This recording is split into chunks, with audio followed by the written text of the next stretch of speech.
चलो बच्चों, आइए प्रश्न को देखते हैं। वृत्त x प्लस 5 पूरे की घात 2 प्लस वाई माइनस 3 पूरे की घात 2 बराबर में 20, इसका केंद्र और त्रिज्या दोनों ज्ञात कीजिए। प्रश्न को हल करने से पहले इसकी मुख्य अवधारणा के बारे में चर्चा कर लेते हैं।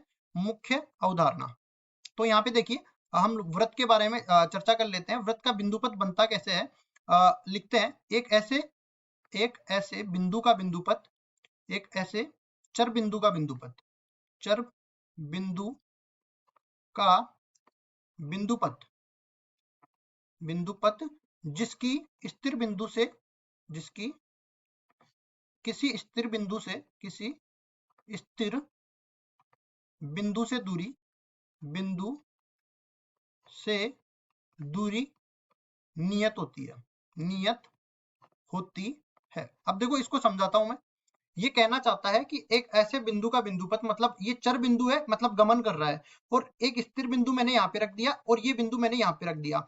अब यहाँ पे ये जो दूरी है, ये दूरी, ये मैं मान लेता हूँ r के बराबर, और इस तरह से ये गमन कर रहा है, और हमेशा ये दूरी जो है नियत रहती है। मतलब इस तरह से अपने पास एक वृत्त का जो है चित्र बन जाएगा। इस तरह से ये जो वृत्त बन गया, इसमें मैं कहूंगा कि जो चर बिंदु है वो तो वृत्त के ऊपर स्थित कोई बिंदु है, वृत्त की परिधि पर स्थित, और जो स्थिर बिंदु है वो स्थिर बिंदु इसका हो जाएगा केंद्र, और केंद्र को मैं ओ मान लेता हूं, इसके निर्देशांक में बोल देता हूं a, b के बराबर। अब देखिए यहाँ पे, अब मैं कोई भी बिंदु मान लेता हूं, मान लो x, y है। अब x, y की मैं इस o बिंदु से दूरी निकालूंगा ना, तो ये हमेशा r के बराबर होगी, चाहे ये बिंदु इस परिधि पर कहीं पे भी स्थित हो।